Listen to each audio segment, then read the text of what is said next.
Hey there, it's Sunny D. Happy Sunday evening. I hope that you have had an absolutely blessed weekend. We had some gorgeous weather and I hope you had a chance to get outside and enjoy it.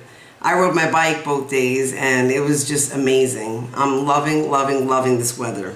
Again, not loving the pollen. I was covered in a nice little layer of it when I got home. But I want to share something with you tonight from Proverbs 31. When we are walking through a season of pain or hardship, it can be easy to look at the world through the lens of our current circumstances and see only pain and hurt. In the midst of this, it can be easy to get angry and stay that way, to isolate ourselves, to look in the mirror and see only brokenness. Sweet friend, as children of God, we have a choice to look at the world through the lens of the Father rather than the lens of our deepest pain. Colossians 3:2 says, "Set your mind on things above, not on earthly things." When we set our minds on Christ, our perspective shifts. While we can still see the pain, the hurt, and the brokenness, we can also see God's promises to us in the midst of it all.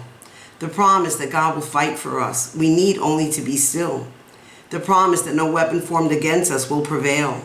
The promise that God goes with us and before us, and He will never leave us. This means that we don't have to stay angry. We don't have to isolate ourselves. We don't have to see only brokenness. We can choose to shift our perspective and hold tight to these promises of God.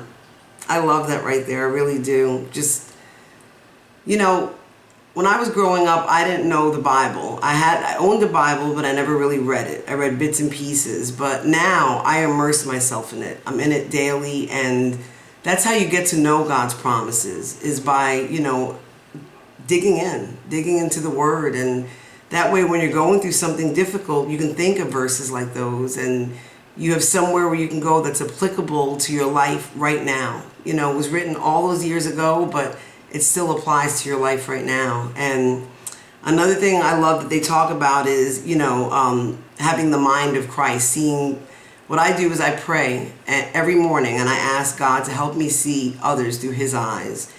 And it really does change your perspective, because when you're in your own flesh, it's very easy to see things, the way you want to. But when you really pray and you ask God to help you see others through His eyes, it changes the whole game. It really does. And when I have conflict in my life or I'm going through something difficult, I try to do that, to pray and to see it through Jesus's eyes.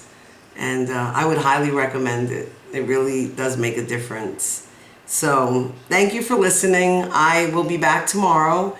I hope that you have a blessed night. And please don't forget, love God and love others.